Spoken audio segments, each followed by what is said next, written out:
y nosotros nos preparamos para estudiar las Escrituras. Vamos a estar en el libro de Hebreos. Así es que si tienen sus Biblias en la mano, si gustan acompañarme, pongámonos de pie. Recuerden que declaramos este versículo en nuestras vidas para que tengamos la conciencia de que estamos en las Escrituras. Y hoy vamos a hablar acerca de la Biblia, cómo tiene poder, es viva, es eficaz y más cortante que una espada de dos filos. Amén. Repita conmigo, por favor, mientras sostenemos la palabra de Dios en nuestras manos. Decimos todos juntos: toda la Escritura es inspirada por Dios y útil para enseñar, para redarguir, para corregir, para instruir en justicia. Señor, que tu palabra me perfeccione y capacite para toda buena obra. En Cristo Jesús. Amén. Amén. ¿Pueden tomar sus lugares, hermanos? Por favor, si tienen sus Biblias ya listas en Hebreos capítulo 4, vamos a estar leyendo del versículo 11 al 16. Hebreos 4, del 11 al 16. Vamos a estar considerando a Jesús, el gran sumo sacerdote. Es la manera como la Biblia va a presentarlo en esa sección que vamos a leer, y eventualmente vamos a leer en los versículos que vienen después de estos que vamos a estudiar hoy, lo que implica el sacerdocio de Jesús. Pero aquí vamos a hablar acerca de Jesús, el gran sumo sacerdote, que ha provisto dos cosas en particular. Número uno, descanso eterno. ¿Qué ha provisto? Descanso eterno. Número dos, un sacerdocio increíble. Un sacerdocio increíble. Lo vamos a leer en el texto y vamos a apreciar lo que esto implica para nuestras vidas. Por favor, Hebreos 4, versículos 11 al 16, dice: procuremos pues entrar en aquel reposo, para que ninguno caiga en semejante ejemplo de desobediencia, porque la palabra de Dios es viva y eficaz, y más cortante que toda espada de dos filos, y penetra hasta partir el alma y el espíritu, las coyunturas y los tuétanos, y discierne los pensamientos y las intenciones del corazón. Y no hay cosa creada que no sea manifiesta en su presencia. Antes bien, todas las cosas están desnudas y abiertas a los ojos de aquel a quien tenemos que dar cuenta. Por tanto, teniendo un gran sumo sacerdote que traspasó los cielos, Jesús, el Hijo de Dios, retengamos nuestra profesión. Dice el versículo 15: porque no tenemos un sumo sacerdote que no pueda compadecerse de nuestras debilidades, sino uno que fue tentado en todo según nuestra semejanza, pero sin pecado. Acerquémonos pues confiadamente al trono de la gracia para alcanzar misericordia y hallar gracia para el oportuno socorro. Jesús, el gran sumo sacerdote. Veamos, hermanos, cómo es que Él ha provisto un descanso eterno para todos nosotros. En primer lugar, cuando recordamos lo que hemos estado leyendo, nos damos cuenta de que el pueblo de Israel escuchó la promesa, una tierra prometida, pero no creyeron. Y aquí en el texto nos vamos a dar cuenta que es un ejemplo para nosotros, para que no hagamos lo mismo. Ellos recibieron la promesa, pero no creyeron. Razón por la cual en el versículo 11 el autor nos dice: procuremos. ¿Qué dice? Procuremos. Jesús ha provisto, hermanos, un descanso eterno. Es una promesa, vida eterna. ¿Cuántos queremos vida eterna? La palabra nos dice que Dios nos promete vida eterna. Y la mayoría de nosotros aquí hemos escuchado tales promesas, tal palabra. Y el autor dice: procuremos. En otras palabras, esfuérzate, haz lo necesario, ponle ganas, ponle energía a esto, entra en aquel reposo. Esto es prioridad. No podemos darnos el lujo de pasar por alto la oportunidad que tenemos delante de nosotros de tener vida eterna. Porque aquí dice: procura. Está en tus manos. están las mías. La promesa está hecha. El pueblo de Israel está enfrente de la tierra prometida. Dios les dijo que iba a hacer para ellos. Pero ahora depende de ellos tomarla o no. La vida eterna, de la misma manera, hermanos, está delante de nosotros y es cuestión de que la tomemos o la rechacemos. Vean conmigo en el versículo 10. Esto de entrar en aquel reposo. Dice, procura entrar en aquel reposo. Y es en referencia a lo que dice el versículo 10. Porque el que ha entrado en su reposo, está hablando de Jesús. Jesús ha entrado en su reposo. Y dice aquí, también ha reposado de sus obras, como Dios de las suyas. Dios creó esta tierra en 6 días y descansó. Jesús nació, creció, vino con una misión. Y ese plan que Dios tenía para él se cumplió en la vida de Jesús al pie de la letra, hermanos. Comenzó en algún momento y culminó, llegó a su fin. Como Dios que creó este mundo en 6 días y culminó esa obra y descansó, de la misma manera Jesús ha entrado en su reposo. Él en la cruz dijo, consumado es. Consumado es. Ya está hecho, ya está pagado. ¿Cuántos creemos que la obra de Jesús es completa, hermanos? ¿Tenemos que añadirle algo a esa obra? ¿Es suficiente? ¿Lo creemos? Así es suficiente. Él vino, trabajó nuestra salvación y ahora está descansando de eso. No hay nada más que hacer. Ya está hecho. Y yo tengo que entrar en ese reposo. ¿Cómo lo hago? Tengo que creer que Jesús completó su obra para que yo fuese salvo. Él pagó por mis pecados en la cruz. Su sangre me limpia de todos mis pecados. Él resucitó al 3er día, como estaba escrito, hermanos. Él es el Mesías y no tengo la menor duda. Estoy absolutamente convencido de que Jesús es el Salvador de este mundo, enviado por el Padre mismo para cumplir esa obra, hermanos. Y la cumplió. Misión cumplida. Y Él partió de esta tierra porque no había nada más que hacer, hermanos. Así como Dios descansó de su obra de creación, Jesús no tiene nada más que hacer. ¿Y qué tengo que hacer yo ahora? Entrar también en ese reposo. Puedo vivir ahora en paz. Por la gracia y la misericordia que Dios me ha dado a través de Cristo, yo puedo vivir en paz. Y si un día muero, puedes con toda confianza decir, descanse en paz. Porque voy a morir en paz, hermanos. En paz con Dios. Porque mi fe en Cristo Jesús, tu fe en Cristo Jesús nos da paz para con Dios. Lo dice la Biblia, hermanos. ¿Lo creemos? Estoy seguro que aquí todos han entrado en el reposo. En otras palabras, han aceptado la obra completa de Cristo. Y es vuestra esperanza. Pero es posible que haya alguien aquí que está todavía considerando, como el pueblo de Israel, están enfrente de la tierra, viendo, pensando si es posible o no es posible. Están cuestionando si es o no es sólida la promesa. Dios les dijo, la tierra es vuestra, tómenla. ¿Pero qué hicieron? Dudaron. Excepto Josué y Caleb. La perspectiva de estos dos era completamente diferente a la de los demás.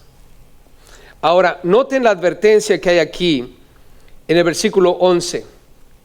Dios ha provisto un descanso por medio de Jesús, hermanos. Está ahí la promesa de vida eterna. Y se nos urge a que entremos, pero nota lo que dice el 11 al final, lo que debemos evitar. Dice, para que ninguno caiga. ¿Para qué?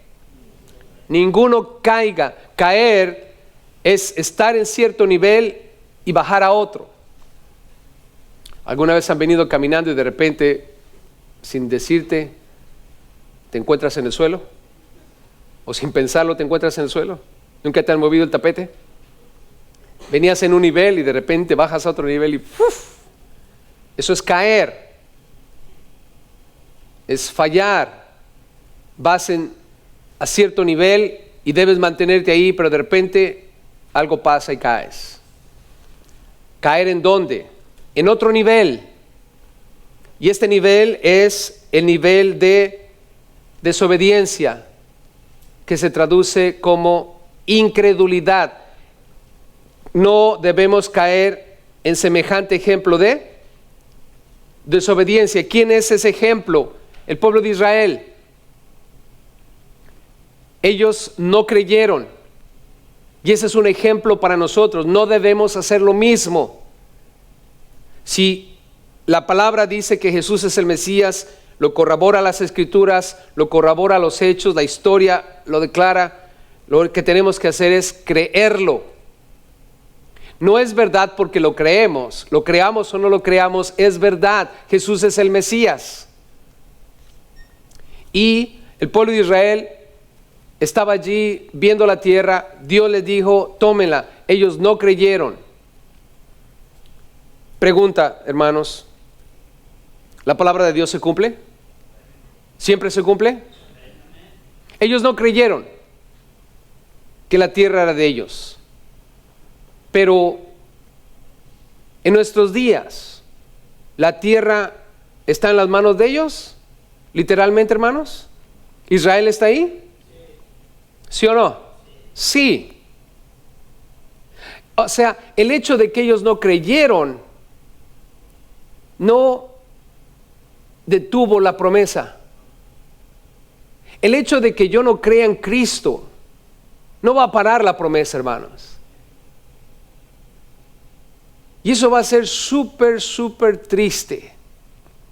El haber escuchado la promesa, el haber oído de Jesús, el haber de alguna manera discernido el camino y no tomarlo.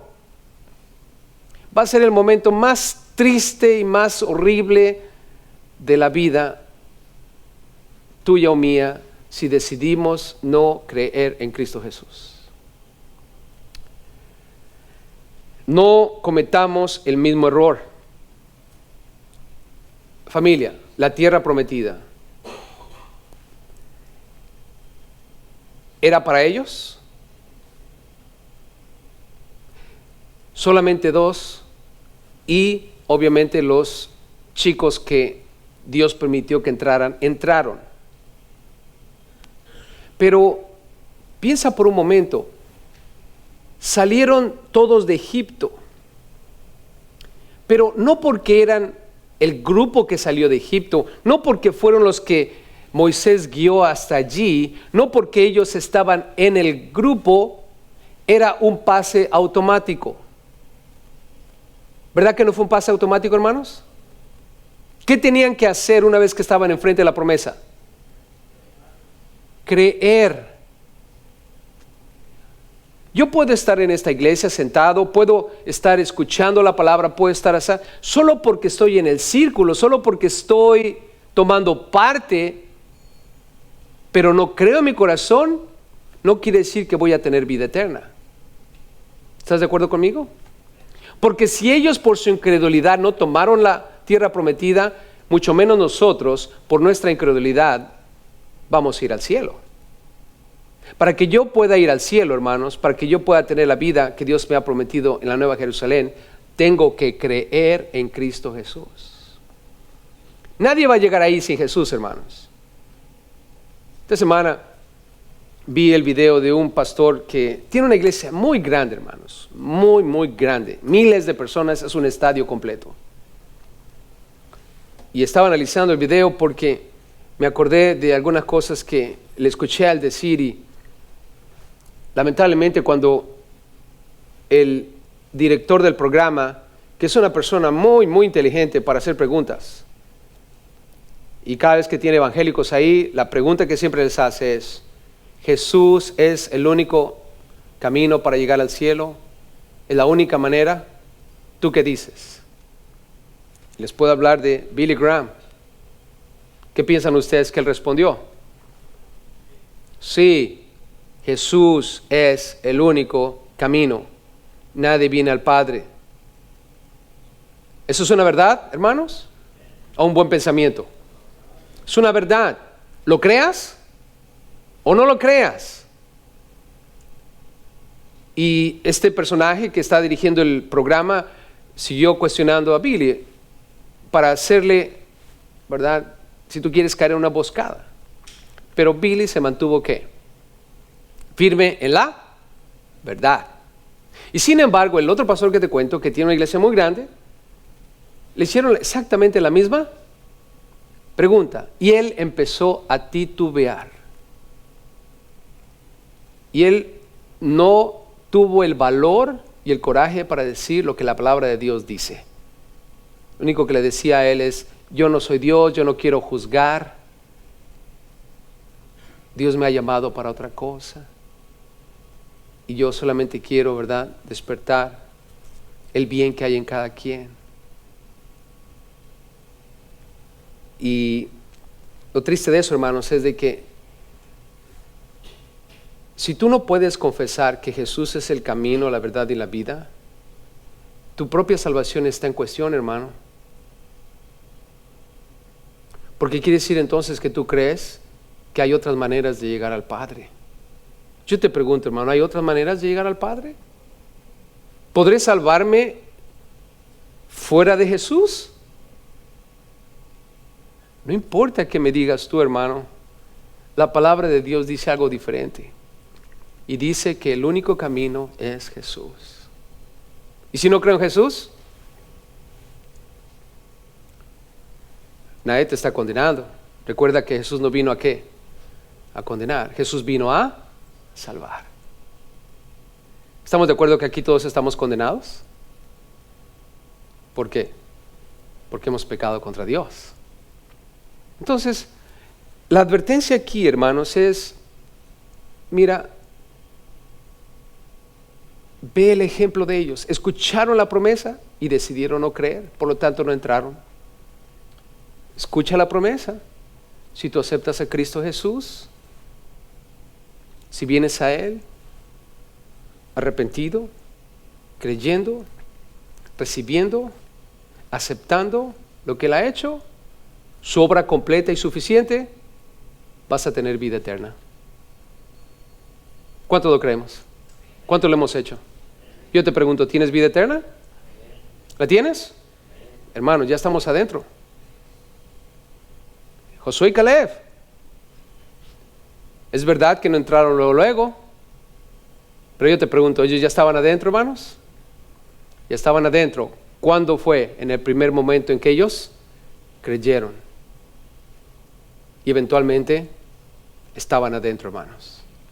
Tú y yo, quizás ahorita no podemos ver en toda su capacidad, en todo el potencial, lo que Dios tiene preparado para los que le aman. Pero quiero decirte una cosa. De acuerdo a las Escrituras, tú y yo ya estamos sentados juntamente con Cristo en los lugares celestiales. Amén. Solo cuestión de tiempo, hermano. Pero un día tú y yo vamos a estar allí en ese lugar y nos vamos a acordar de que el Señor es fiel y cumple sus promesas. Y vamos a saltar con gozo y alegría, porque dice la Biblia que en la presencia de Dios hay plenitud de ¿qué? De gozo. Pero es posible que alguno de nosotros decida no creer. Recuerda una cosa: no porque ellos estaban en el círculo, eran parte del grupo, entraron. Que no te vaya a pasar lo mismo. Asegúrate de que crees en Cristo Jesús. Este pastor que te cuento tiene el título de pastor, pero sus palabras, hermano, y su convicción personal me hacen dudar de que Él está en la verdad. Porque yo creo que es solo Jesús, hermanos, que nos provee vida eterna. Así es que atendamos este ejemplo que tenemos. Sí, veamos en el capítulo 3, por favor, 3 versículos que quiero compartirles allí en Hebreos, que nos van a mostrar la insensatez de no creer. y lo cual lleva a que perdamos la bendición de la promesa. En el versículo 8, noten, dice, no endurezcáis vuestros, ¿qué? Corazones. ¿Cómo? Como en la provocación en el día de la tentación en el desierto. O sea, el pueblo de Israel vio maravillas, vio milagros, vio tantas cosas, hermanos, y sin embargo al final del día decidieron no creer. Versículo 12, mirad, hermanos, que no haya en ninguno de vosotros corazón, ¿qué? Malo de incredulidad, para apartarse del Dios vivo. Ahora, si dice cuida, la palabra mirad es cuidar, que no haya ninguno de vosotros, es porque es posible. Familia, ¿será posible que entre nosotros haya una persona que tiene un corazón malo de incredulidad? ¿Será posible? Sí. Si no, la Biblia no dijera, cuídate. Si todos estuviéramos seguros, la Biblia no nos exhortaría, advertiría, animaría a que hiciéramos algo al respecto. Esto es una advertencia, hermanos. Ahora yo quiero creer y puedo pensar, conozco a la mayoría de ustedes, que están en Cristo. No tengo ningún problema en pensar que estás dentro de la promesa. Pero siempre es bueno atender las advertencias, ¿no es cierto, hermanos? Y autoexaminarnos. Cuando yo estaba en la iglesia de pequeño, cada vez que la maestra de la escuela dominical decía, ¿quién quiere aceptar a Cristo? Yo levantaba la mano todos los domingos. Siempre en mi mente de pequeño era por si las dudas. Por si las dudas. Ahora, ¿habrá algo de malo en hacer eso, hermanos? No, yo prefiero estar seguro que estar en dudas. Ahora, a estas alturas de mi vida estoy súper seguro de que soy salvo, hermanos. Al igual que tú. ¿Por qué? Porque creo en la obra completa de Cristo Jesús en la cruz por mí. Creo en su muerte, creo en su resurrección, creo que Él es el Hijo de Dios, creo que Él pagó por mis pecados, creo que Él es fiel para perdonar mis pecados y le pido perdón, creo que Él es un Dios de misericordia, de amor, gracia y verdad, y que está intercediendo por mí día y noche. Estoy seguro, hermanos, porque estoy en Cristo. Y tú también estás en Cristo. Pero si por si acaso alguno de nosotros no ha considerado a Cristo todavía, a pesar de haberlo escuchado tanto tiempo, hoy es el día, no mañana, hoy es el día cuando debemos considerar esto. Porque es peligroso, hermanos, escuchar de Jesús, escuchar de Dios, escuchar del Evangelio y no aceptar a Cristo. Es súper, súper peligroso. Una cosa es pecar contra Dios en ignorancia, y otra cosa es pecar contra Dios en soberbia. Son dos cosas completamente diferentes. Recuerden que Dios es justo. Dios es justo. Y Él paga conforme a lo que nosotros sabemos. Ahora, noten conmigo en el versículo 12, y aquí encontramos un versículo fascinante que tiene que ver con la Biblia. Después de darnos la idea de entrar y asegurarnos de no caer en ese ejemplo de desobediencia, ahora nos apunta a las Escrituras, versículo 12. Algo interesante aquí dice, porque la palabra de Dios es, número 1, ¿es qué? Viva. La palabra que sigue es eficaz. O sea, aquí hay dos aspectos de la palabra, es viva y es eficaz. Y luego dice, y más cortante que toda espada de dos filos. O sea, es viva, eficaz y corta. Después, la palabra penetra. Penetra hasta partir el alma, el espíritu, las coyunturas y los tuétanos. O sea que es viva, es eficaz, es cortante y penetra. Pero también, dice al final del versículo, discierne los pensamientos y las intenciones del corazón. Este versículo es uno de los versículos más conocidos entre los cristianos, pero a veces usado fuera de contexto. ¿Qué es lo que este versículo en realidad quiere decirnos en el contexto de lo que estamos leyendo? Bueno, nos vamos a dar cuenta que este versículo, al final del día, hermanos, nos está invitando a que escuchemos bien la palabra de Dios. Porque la fe viene por el oír, y el oír ¿qué? La palabra de Dios. Ahora, ¿qué pasa cuando solamente estás en cuerpo presente y estás oyendo pero no estás poniendo atención? ¿Nunca les ha pasado? Estaba en una conferencia y como siempre, ¿no? Alguien sentado a ti. Ahora no es algo que yo no he hecho, yo también lo he hecho, ¿no? Me distraigo. Y la persona que estaba a mi lado se distrajo en una de las situaciones y alguien dijo algo interesantísimo y todos se rieron y aplaudieron, ¿no? Entonces él voltea y me dice, ¿qué pasó? ¿Qué dijo? Ahora, yo también he hecho eso, ¿no? ¿Nunca lo han hecho ustedes también? ¿Qué dijo? ¿Por qué se rieron todos? Y no tienen ni la menor idea. Porque estás aquí y todo, pero no estás ¿qué? Escuchando, no estás poniendo atención. Y yo creo que este versículo, en el contexto de lo que está diciendo es, asegúrate de que cuando la palabra se esté dando, tenemos que estar ¿qué? Escuchando.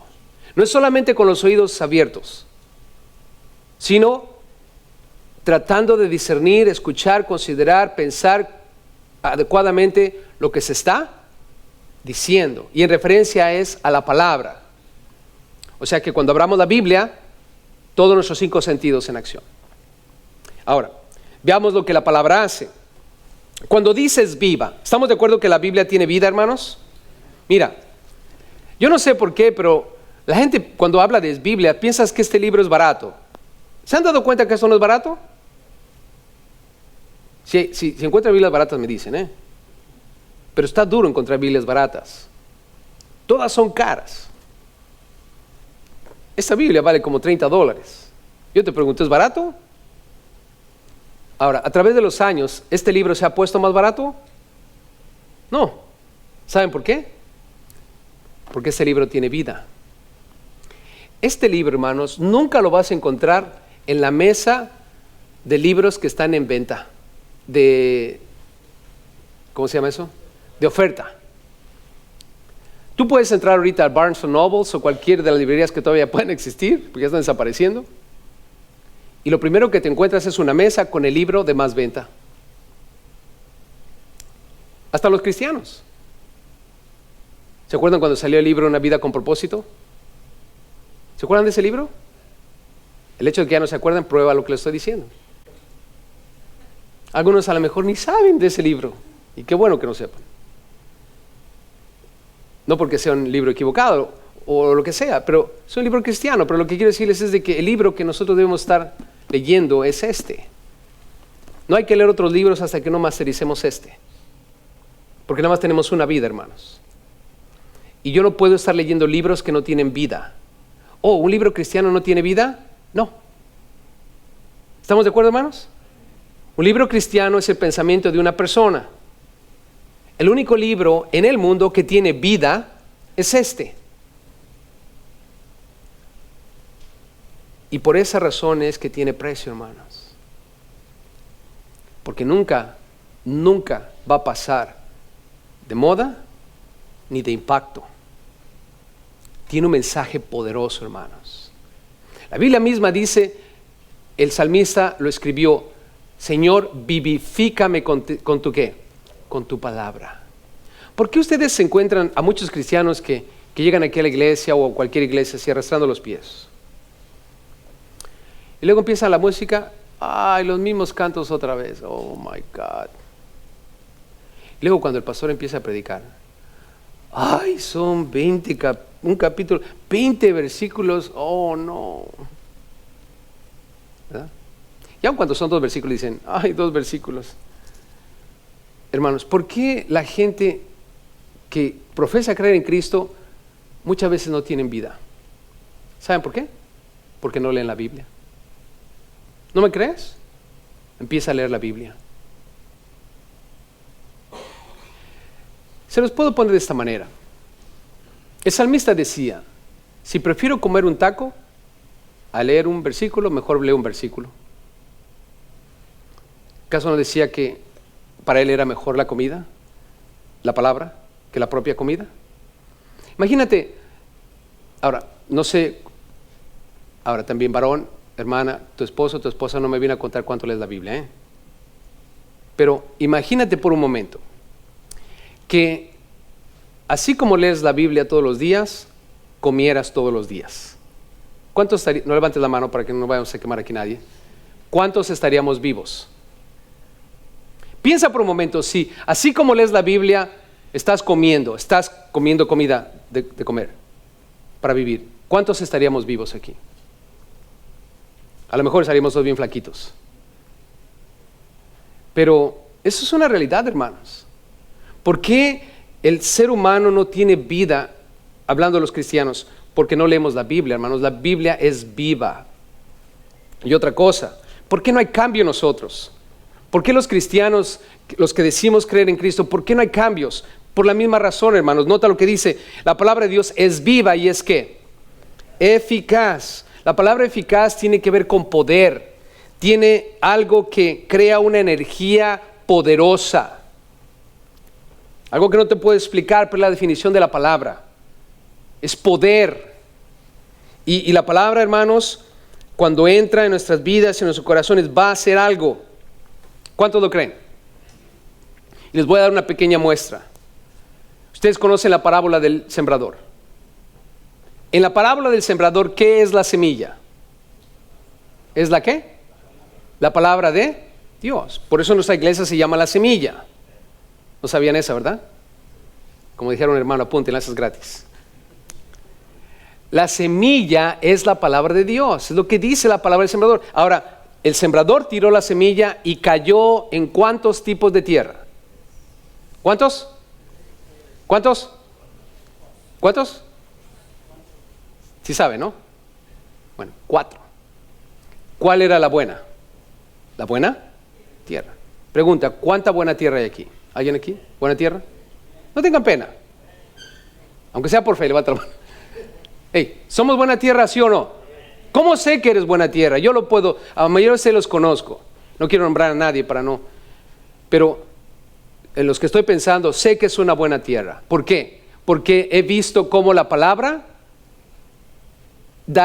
está dando fruto en sus vidas. Por sus frutos los conoceréis. Son ramas que están conectadas a la vid y llevan fruto, más fruto, mucho fruto. O sea, la palabra tiene un efecto. De hecho, Isaías 55:11 dice, mi palabra que sale de mi boca no volverá a mí vacía, sino que hará lo que yo quiero y será prosperada en aquello para que la envíe. Así es que, hermano, tenemos que leer la Biblia porque te da vida y además va a hacer algo poderoso en tu vida. Para que tú lo puedas experimentar, para que yo lo pueda experimentar, tenemos que leerla. ¿La vamos a leer, hermanos? ¿Amén? Perfecto. Ahora, ¿qué otra cosa hace? Y aquí es donde quiero que conectemos esto en contexto. Lo que el autor está diciendo es, tienes que aceptar a Jesús para poder entrar al reposo. Y el reposo es la obra completa que hizo Jesús, que es nuestra salvación, hermanos. Pero para que lo puedas lograr, tienes que entender que la palabra, cuando la estás escuchando, es algo que te va a dar vida y que es eficaz, pero tienes que recibirla. Y además, mira lo que hace la palabra cuando entra, dice, la palabra de Dios es cortante, más cortante que toda espada de ¿cuántos filos?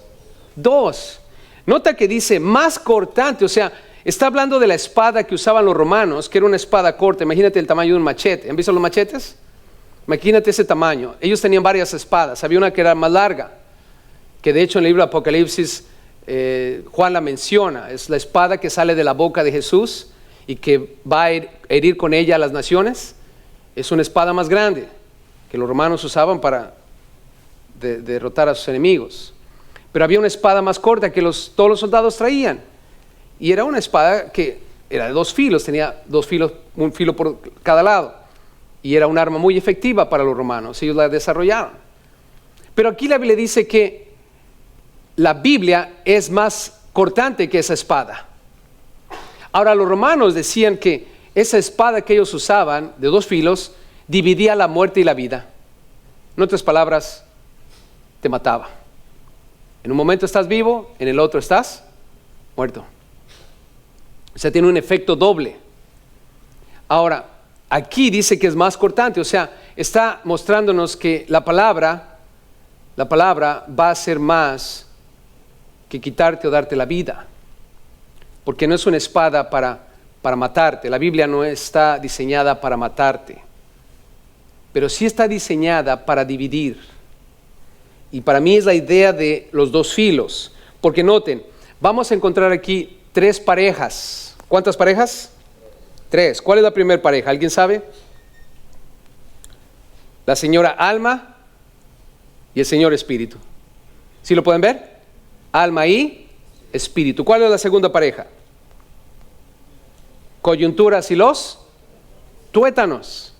¿Y cuál es la tercera pareja?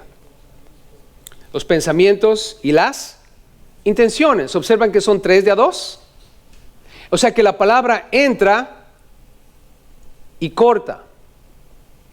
O sea, no importa qué, va a entrar.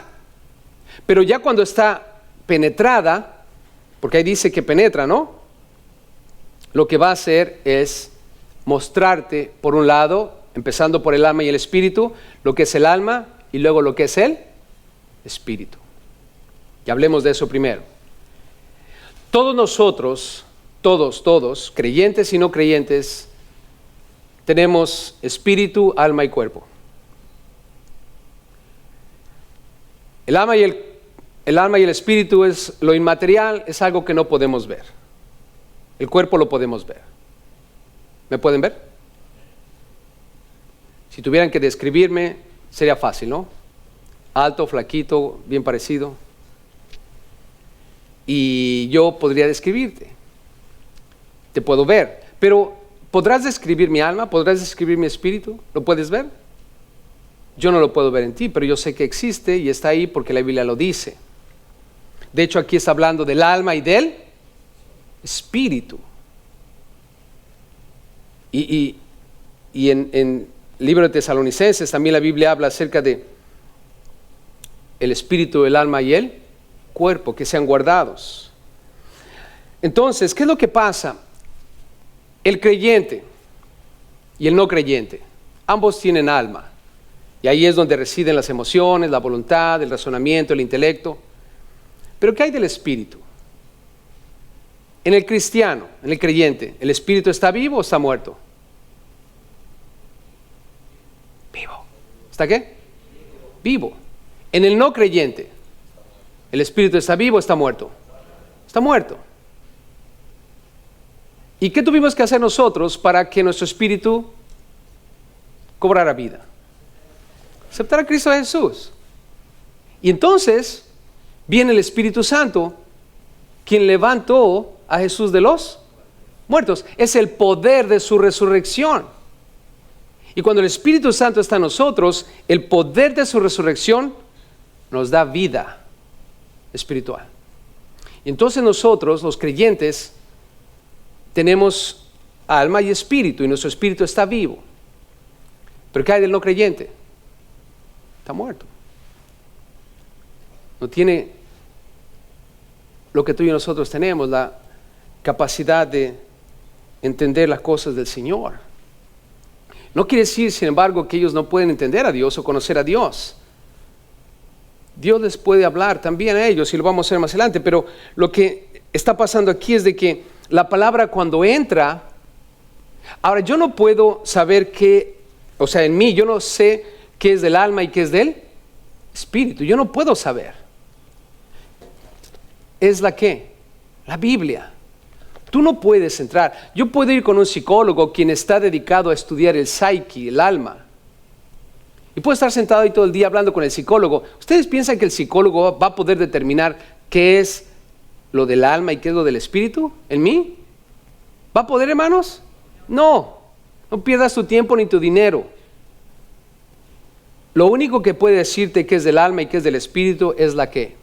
La palabra de Dios. Entonces tú y yo tenemos que leerla para que podamos eventualmente entender. Porque eso es lo que va a ocurrir. La Biblia dice que tú y yo no debemos satisfacer los deseos de la carne. Debemos ser controlados ¿por quién? Por el Espíritu. El Espíritu está en nosotros. Entonces cuando yo empiezo a leer la Biblia, La Biblia va a crear un efecto en mi vida porque es poderosa, es viva. Y funciona de esta manera. Me empieza a enseñar. ¿Qué empieza a hacer? Enseñarme. Empieza a afectar mi mente a través del intelecto y el razonamiento. ¿Cuántos de ustedes entienden esto? No robarás. ¿Cuántos lo entienden? ¿Está fácil? ¿Se ocupa un PhD para entender eso? No. Ahora, ¿algún ex ratero aquí? ¿Antes de Cristo le gustaba robar? Sí, ¿no? Estoy seguro que hay varios aquí. Ahora, ¿qué pasó? ¿Qué es lo que pasó? La palabra discernió entre el alma y el ¿qué? El espíritu. Tú y yo podemos ver, empieza a razonar. Aquí la Biblia dice que no debo robar. Dice aquí que yo debo trabajar y con lo que gano debo ayudar a aquellos que no tienen. Está creando un efecto en mí. Está afectando mi mente, está afectando mi intelecto a través del razonamiento. Eso tiene que ver con el alma. Y me va a llevar a ser controlado ¿por quién? Por el Espíritu, porque el Espíritu dice que no debo robar. ¿Está conmigo? Entonces yo empiezo a cumplir la ley de Dios en mi vida. Porque nosotros no vivimos sin ley, hermanos. ¿Están de acuerdo conmigo? No la traemos atada en las manos ni en la frente, pero la traemos escrita en nuestros corazones. ¿Y cómo funciona eso? Leyendo la Biblia. Leyendo la Biblia. Si no lees la Biblia no va a ocurrir. No vas a saber qué es del alma o del espíritu. Ahora otra cosa. ¿Alguna vez han estado, y ambas cosas funcionan juntas, el alma y el espíritu? ¿Alguna vez han estado en una reunión de adoración y la alabanza está bien bonita y empiezan a llorar? ¿No que les ha pasado? O están, el otro día estaba yo en la casa y alguien me mandó un video de un cantante que acaba de morir hace poco y me mostró el último video de lo que él hizo para cantar y eso. Y entonces yo estaba solo ahí en el cuarto y estaba viendo el video y empecé a llorar porque me conmovió lo que estaba diciendo el muchacho y todo eso. Pero les voy a decir algo, él empezó a leer un salmo mientras estaba cantando. Y él estaba en una condición ya decayendo, le dio cáncer. Y cuando él empieza a declamar de memoria el salmo entró a mi corazón. Y me empezó a hablar a mi vida. Ese salmo se hizo realidad en ese momento a través de lo que estoy viendo que él está haciendo y de lo que él está viviendo. Y me puse a llorar, o sea, me puse en un estado emocional. ¿Por qué? Porque el espíritu y el alma trabajan en conjunto, hermanos. Cuando una persona es convencida de pecado y no conoce a Dios y la palabra le empieza a declarar que es pecador y empieza a entender que está en pecado y que va a terminar en el infierno, ¿han visto gente que corre al frente, se hinca y empieza a llorar inconteniblemente? ¿Por qué, hermanos? Porque en su espíritu está recibiendo y en ese momento el espíritu está haciendo algo en él. Lo está convenciendo de pecado, lo está redarguyendo, porque quiere que corrija su ¿qué? Su vida. Y eventualmente la práctica, hermanos, del enseñar, redarguir, corregir, nos lleva a ser instruidos, o sea, caminar ¿en qué? En justicia. Empezar a vivir, como dice la Escritura, a la imagen de nuestro Señor Cristo Jesús. Porque es la idea, hermanos, que seamos como Él es el ejemplo a seguir. Por eso es que el autor aquí está diciendo, escucha la palabra bien, porque la palabra es viva, es eficaz y además de eso va a entrar a tu corazón y te va a empezar a mostrar lo que es del alma y lo que es del espíritu. Vas a poder entenderlo, pero tienes que poner atención. Porque además otra cosa que hace, hermanos, la palabra es tan poderosa, hermanos, que nos muestra dónde estamos. Nos muestra si en verdad somos cristianos o no somos cristianos. Nos deja al desnudo. Mira lo que dice en el versículo: penetra hasta partir las coyunturas y los tuétanos. Está hablando, hermanos, de los huesos y lo que hay dentro de los huesos. ¿Alguno de nosotros puede ver lo que hay dentro de los huesos? No, hermano, necesitamos una maquinaria bien compleja. Aún un doctor, solamente un doctor con sus manos y con sus 5 sentidos no puede ver los tuétanos que hay en ti. Tiene que romperte el hueso y ver lo que está dentro. Y eso es imposible de hacer, hermanos, a menos que esté haciendo una autopsia. ¿Alguno quiere hacerse una autopsia? No sería nada agradable, hermanos. Pero nadie puede ver lo que hay dentro de los huesos. Solamente hay una persona, hermanos, que ahorita te está viendo con rayos X bien clarito. Que me está viendo a mí con rayos X bien clarito. Porque noten lo que dice el versículo 13. No hay cosa creada que no sea manifiesta en su presencia. Antes bien, ¿cuántas cosas, hermanos? ¿Cuántas? Todas las cosas están desnudas y abiertas a los ojos de aquel a quien tenemos que dar, ¿qué? Cuentas. Entonces, para mí, hermanos, cuando dice que el Señor divide las coyunturas y los tuétanos, en otras palabras, hermanos, la palabra de Dios es tan poderosa que va a entrar a tu vida y te va a dejar al descubierto. El Señor sabe exactamente quiénes somos, qué estamos pensando, qué creemos, qué no creemos. Cada detalle de nuestras vidas, hermanos, el Señor lo sabe. A Él no lo podemos engañar. Yo te puedo engañar a ti, tú me puedes engañar a mí, yo puedo llegar a falsas conclusiones viendo el exterior, tú también de la misma manera, pero hay alguien en la vida, hermanos, que no podemos engañar, y Él se llama Dios. ¿Se acuerdan de Ananías y Zafira, hermanos? Ahora, no estamos muy lejos de ser a veces como ellos. ¿Verdad que eran unos hipócritas? Y en cierta manera, hermano, nosotros tenemos que considerar esto porque la hipocresía es algo triste. Y cada uno de nosotros tiene que autoexaminarse.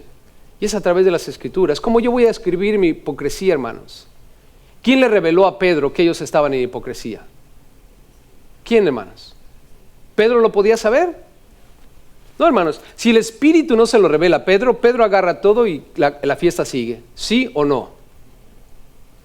Porque yo no puedo saber, hermano. Yo te puedo ver que andas caminando chueco y puedo llegar a una idea errónea el solo pensar que andas caminando chueco porque andas mal. ¿Verdad que sí, hermanos? Porque yo qué sé. Vaya que muchos de nosotros cometemos ese error, hermano. Juzgamos a las personas sin saber lo que hay detrás de esa persona. Ahora, claro que es verdad que a través de la Escritura yo puedo discernir muchas cosas, pero hay ciertas cosas que yo no puedo saber por muy inteligente, sabio o maduro que yo sea. Y es lo que hay dentro de ti. Solamente una persona, hermanos. Es Dios.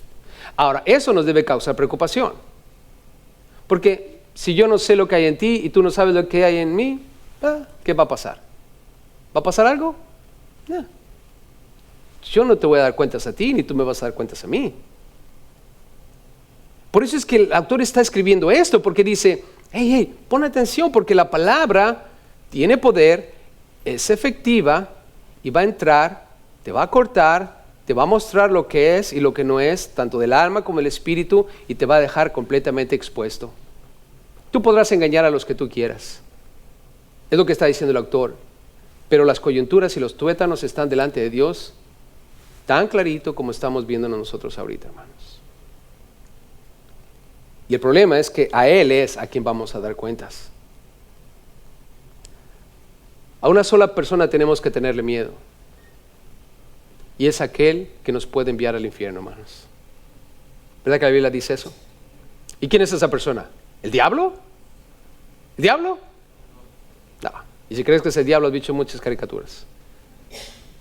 El diablo, hermano, no crean que está delante de una piscina de fuego ahí con un tenedor gigante y un montón de diablitos alrededor. Ese no es el diablo de las Escrituras, hermanos. A quien le tenemos que tener miedo es a Dios, porque Él es el único que tiene las llaves del Hades y del infierno, hermanos. Su nombre es Cristo Jesús, Rey de Reyes y Señor de Señores, a quien delante de Él toda rodilla se va a doblar, arriba, en medio y abajo, hermanos. Todos un día vamos a estar delante del Creador, y por eso es que la Escritura dice, pon atención. Y luego al final del versículo dice que discierne los pensamientos y las intenciones de qué, hermanos, del corazón. Hermanos, el corazón en realidad es un tema en la Biblia muy, muy interesante. Y en una ocasión les di muchos versículos en el libro de Deuteronomio que hablan del corazón. ¿Qué es lo que Dios busca de nosotros más que nada, hermanos? ¿Es el qué? El corazón. ¿Por qué? Porque con el corazón se piensa, hermanos. El corazón percibe, el corazón entiende, el corazón comprende, el corazón razona. El corazón toma decisiones. Está en la Biblia, hermanos. Vayan a una concordancia y busquen la palabra corazón y lean todos los versículos que encuentren. Cuando alguien te dice, ay, te amo con todo mi corazón, ¿qué quieres decir con eso? Cuando le decimos a Dios, te amo con todo mi corazón, ¿es lo mismo que, ay, cuchi, cuchi, mamá? No, hermanos. El te amo con todo mi corazón ya viene por el lado emocional y todo eso del romanticismo y todo lo demás, pero en realidad, hermanos, Dios no está esperando que nosotros le amemos con todo nuestro corazón de esa manera. Dios no quiere cuchi cuchi, que lo abraces y que le pongas un plaque alrededor que le sobe los pies. No es la idea, hermanos. Si yo digo amo a Dios con todo mi corazón, ¿qué quiere decir eso? Es con toda mi ¿qué? Mi mente, con todo mi entendimiento, comprendo, razono, tomo decisiones que van a favor de mi Dios. Es vivir completamente vendido a nuestro Señor, hermanos, con un claro entendimiento, con un claro deseo, con toda nuestra voluntad. No es una reacción emocional nada más. Es algo que ha razonado, algo que ha pensado, algo que ha percibido, el bien o el mal que viene detrás de todo eso, hermanos. Es un corazón que está comprometido, pase lo que pase. Aunque Dios me matare, yo seguiré confiando a Dios, como dijo Job. Corazón que va más allá de lo que percibe, hermanos. Y el Señor aquí nos dice que algo que la palabra va a hacer, hermano, va a discernir tus pensamientos y las intenciones de ¿qué? El corazón.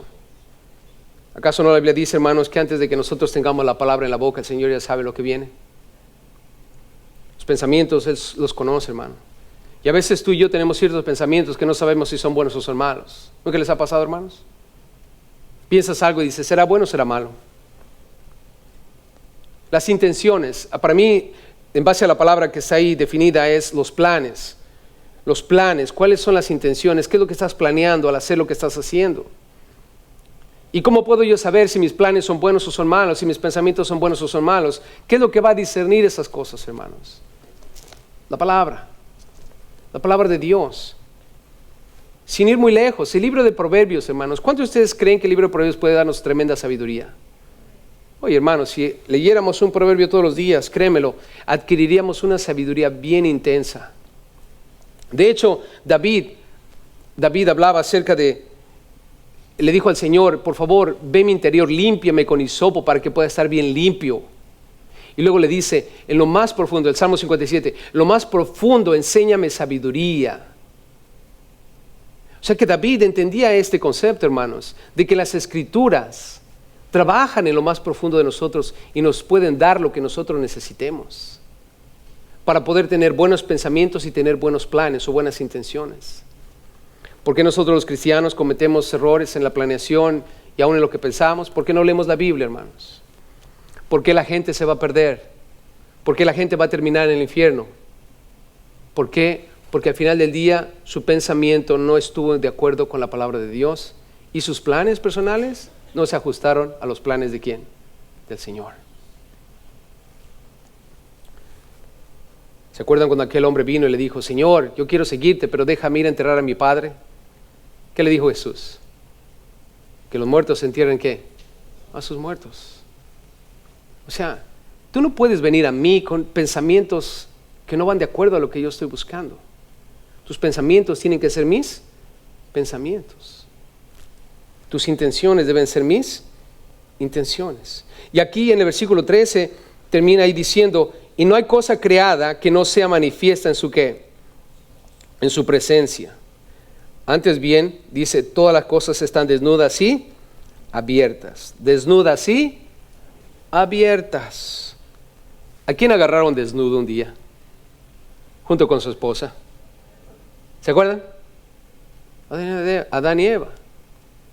De repente se encontraron que estaban ¿qué? Desnudos. Y solamente quiero usar esa pequeña historia para considerar a la par con lo que está diciendo aquí. Dice la Biblia que nosotros, hermanos, estamos desnudos. Literalmente sin ropa. ¿Qué pasaría si un día te hicieran una travesura que estás en algún lado y te desvisten y te echan para afuera donde hay un montón de gente? ¿Cómo te sentirías? ¿Bien quitado la pena o bien avergonzado? Bien avergonzado, ¿no? De volada correrías a cualquier esquina a tratar de cubrir, ¿no? especialmente las partes vergonzosas, ¿no? Y así es la idea detrás de esto, porque esa es la palabra, estar desnudo. Entonces, ¿qué quiere decir? Que cuando empezamos a leer la Biblia, hermano, de repente te das cuenta de tu vergüenza, me doy cuenta de mi vergüenza y al igual que físicamente lo hacemos, queremos tapar las áreas que son de nuestra vergüenza, y esto puede ser cualquier pecado que estemos haciendo delante de Dios, cualquier cosa que está equivocada. Y por eso es que mucha gente no lee la Biblia. ¿Sabes que hay gente que no lee la Biblia para qué?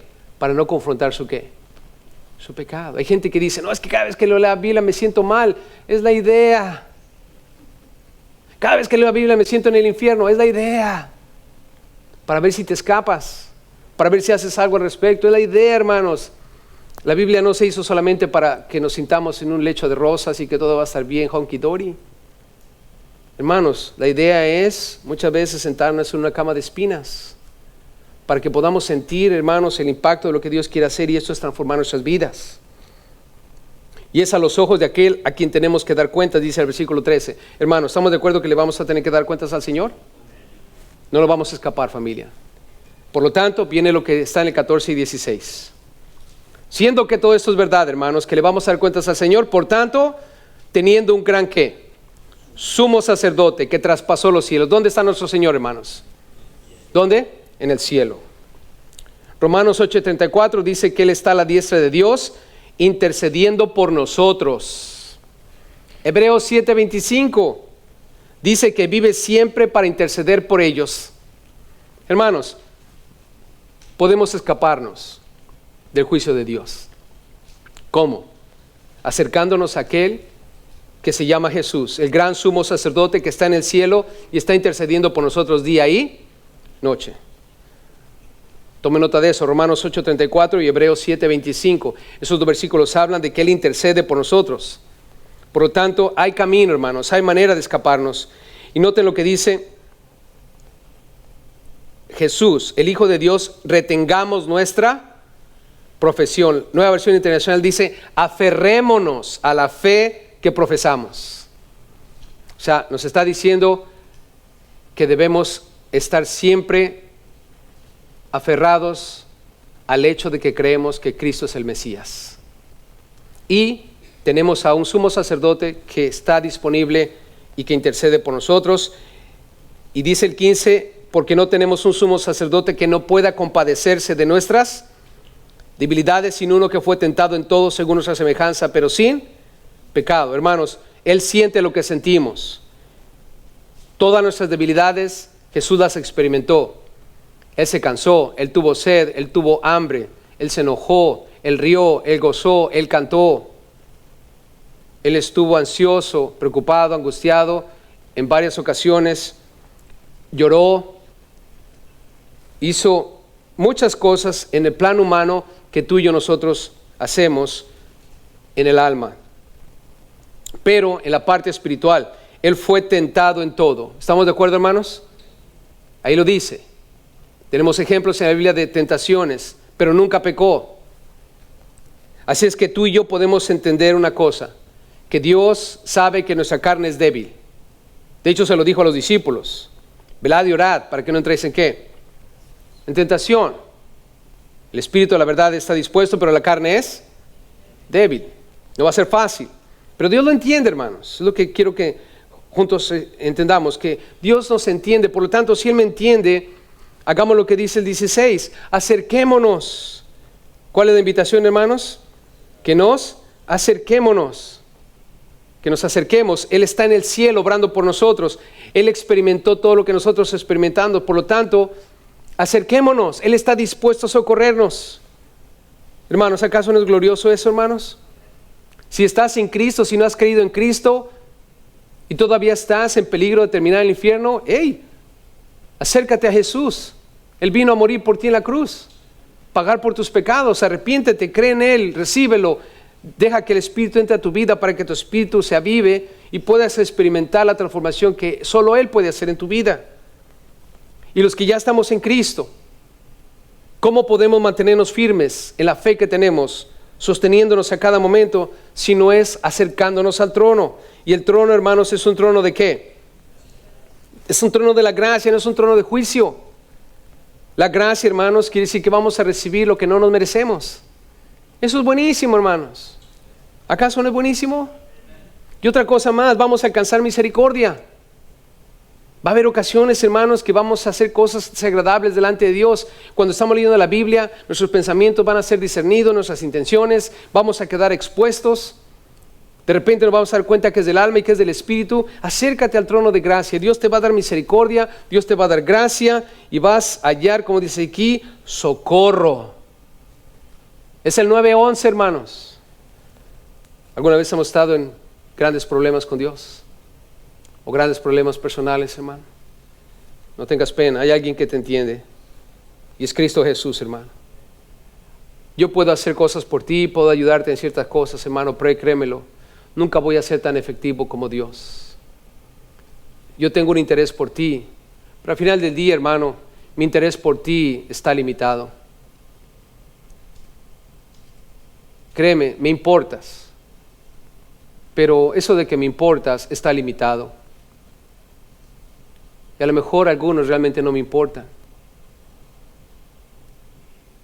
Y les digo esto, hermanos, porque al final del día yo tengo que analizar mi corazón para ver realmente dónde estoy. Y si digo que me importas, debes importarme. Pero a veces me encuentro en una hipocresía, de decirte me importas, pero realmente no me importas. ¿Y cómo sé que no me importas? No estoy orando por ti, no estoy velando por ti, no estoy haciendo cosas que yo sé a través de la palabra que debo estar haciendo por ti. Y quiero solamente compartirte algo que a veces veo, de que podemos decir, podemos estar haciendo algo, pero realmente nuestras intenciones no son las correctas, o nuestros pensamientos no son los correctos. ¿Qué tengo que hacer? Venir al trono de la gracia y pedirle perdón a Dios. Y que me ayude a tener un verdadero corazón por ti, un verdadero deseo de interceder por ti, de buscarte, de anhelarte como hermano, como hermana en Cristo. Pero solamente lo puedo obtener en el trono de gracia, hermanos. Es algo que yo naturalmente no tengo, pero algo que puedo obtener de Cristo. Y Él me entiende, hermanos, porque Él se preocupó por sus discípulos. Él se preocupó por los suyos. Los amó hasta el último día, hermanos. ¿Acaso no? Y es algo que nosotros necesitamos entender. Cualquier cosa que tú necesites, amor por tu cónyuge, amor por tus hijos, amor por la iglesia, amor por Dios, lo que tú necesites, añade lo que tú ocupes. Acércate confiadamente al trono de gracia y vas a hallar oportuno socorro para aquello que tú necesitas. Especialmente, hermano, y con esto concluyo. Si tú conoces a alguien que no tiene a Cristo, eso es una advertencia. Si no es hallado en Cristo, no va a tener la promesa, no va a ser parte de la promesa. Va a terminar en el infierno, hermano. Y aquí es cuando nosotros tenemos que acercarnos a ese trono también para implorar por ellos. Como dice el libro de Lamentaciones, levantar nuestras manos por nuestros pequeñitos, implorando a Dios que tenga misericordia de ellos. Aprendamos a interceder por los demás, hermanos. Así como Cristo Jesús intercede por nosotros todos los días. Día y noche a la diestra del Padre. Mi buen Señor, gracias.